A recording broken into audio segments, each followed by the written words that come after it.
this is probably the closest you can ever get to fall in Texas. So I'm out doing a shoot in Denton. Just dropped off my bag. Pop a squat. And yeah, we're just waiting. It's, you know, not too bad. I actually like it out here. I haven't been out here in a long time, not since college. It's definitely changed quite a bit, but I like it out here. It's nice, it's quiet, got some good views, and yeah, I'll definitely share the pictures for today. But today's video is gonna be a little bit different. I mean, I feel like I say that in all my videos. But today we're gonna be doing a little bit of a Q&A, and we will get back to that in, well, now. All right, new day, obviously. New clothes, new haircut, new me, I guess. All right, let's do this. How's it going, guys? Welcome back to the channel. If you're new here, thanks for stopping by. Thank you all for taking time out of your day to be a part of mine. Today's video is gonna be a Q&A. I went on Instagram, so if you're not already following me on Instagram, go ahead and head on over. Drop a follow, drop some likes, leave a comment, say, hey, what's up? I'm from the Q&A video. So I posted in my story saying that I'm gonna do a little Q&A. If you have questions about whatever, by all means, just ask me anything. Ask me anything. That's gonna be like the trend now that's going on. I had people ask me some questions, and we're gonna get onto it and start answering some questions. Let's do it.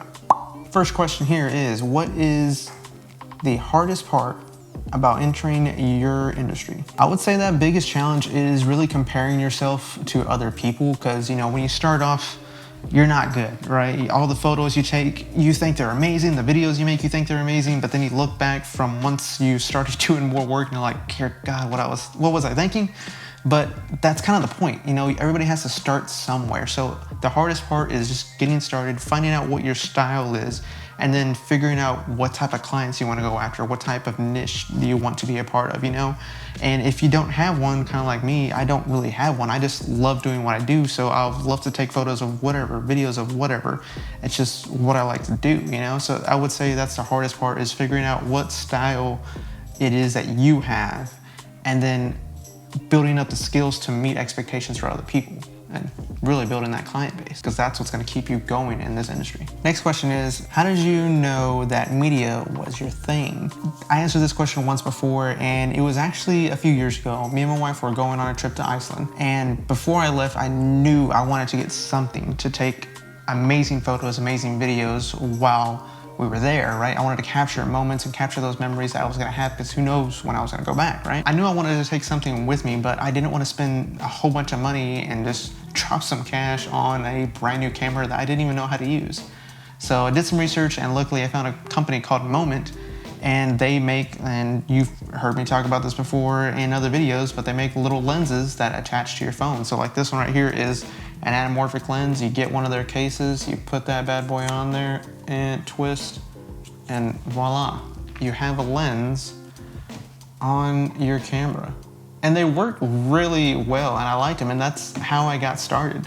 Using these lenses, that's how I made my first videos, that's how I got into my first photography stuff. I just used that, and it got me by, and looking back at it all, I fell in love with it. It wasn't until I got those pictures I was like, you know what, this is something I want to do. This is something I want to follow, and it went from there.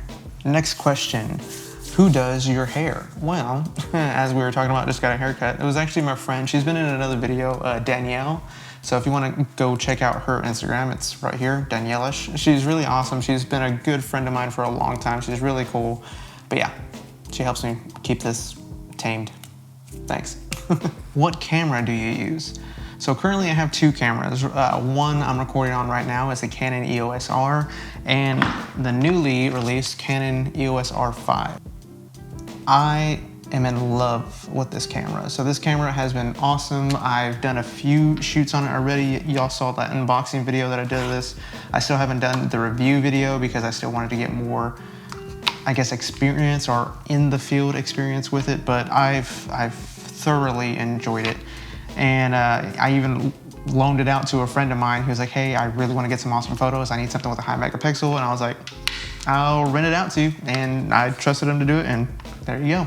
And he's in love with it, and I think he actually just ordered it too. So those are the two cameras that I use right now, and I love them both. What is a project that you're most proud of? A project I'm most proud of would be the new normal video that I have out on my YouTube. I mean, that was my first attempt, you know, at a short film, and it was for a little short film contest that was going on at the time for like making and creating things while you're at home. And I was like, you know what, why not? Let's give it a shot. And did everything from home, and that's what it came out to be. And I was pretty proud of it. After I watched it, I was like, okay, I gotta do more of these things. So I have a few others that I'm planning. It's just, you know, you start it and then there's just so much go into it. I mean, you have to storyboard, and then once you storyboard, you're like, okay, cool, do I want to find the music now? Do I want to do that later?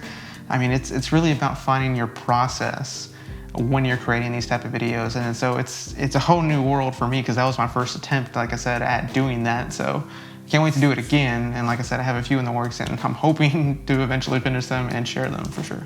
What was your first camera? So my first camera was actually a Kodak M763, I think it is. I'll double check.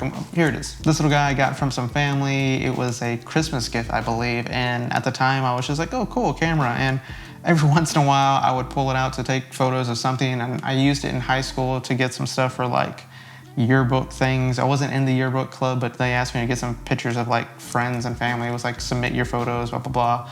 I was like, sure, why not? I got a camera. And I used it every once in a while, and yeah, I've had it since. And the goal is to eventually have a collection and kind of have like a little wall of like from where I started to now type of thing, but yeah. So I still hold on to it. What is your favorite lens? I would say my favorite lens would have to be the Canon EF 2.8 24-70. It's a L series Mark II. It was a used lens, but it's gotten the job done, and it's usually my go-to for like everything. Whether it's a wedding, a styled shoot, whichever, it's a perfect focal length if I want to get something wide, or if I need to get zoomed in really quick.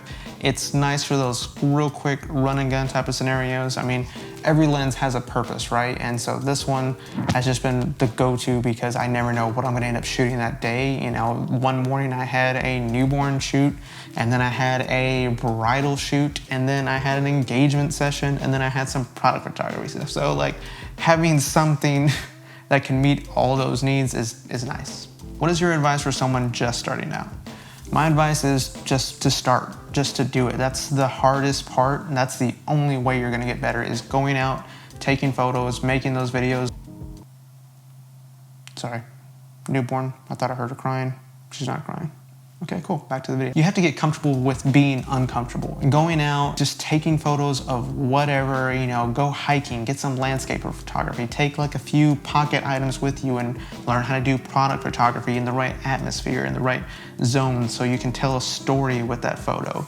Like if you're going hiking and you happen to have a pocket knife, maybe you want to use that as like your subject. You're showing how you can use it out in the wilderness.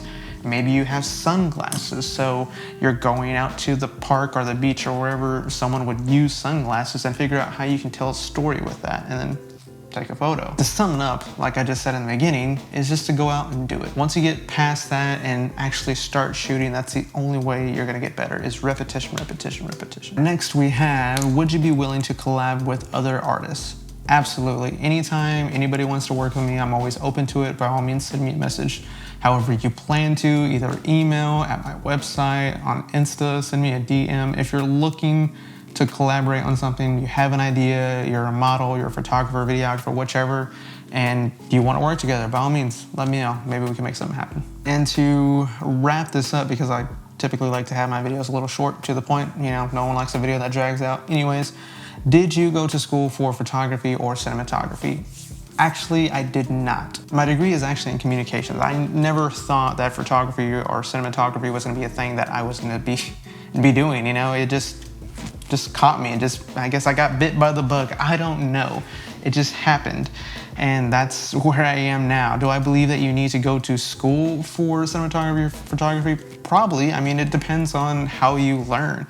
For me, I'm very much an on-hands learner. If I want to do something, I'm gonna go out and figure out how I can do it, how I can learn it. Hell, that's why I have a guitar and a piano upstairs too, because it was something I want to learn. Am I great at it? No, but I know enough to play a little tune, you know? If you're worrying about, oh man, I need to go to college for this, you don't have to. There are some things that you can still learn on the internet for free on YouTube, or if you want to buy an online course, go for it, because then you can do it at your own time. Oh, actually, to answer this last question, because it's interesting, do I plan on ordering the iPhone 12? Yes. Yes, I do. I've already been asked what do I think of the new Pro RAW feature on the iPhones and comparing it to professional cameras. Just to, I guess, tease you, I am going to be doing a review to kind of compare so you can have some examples of what you can do with that. All right, guys, well, until the next one. Peace.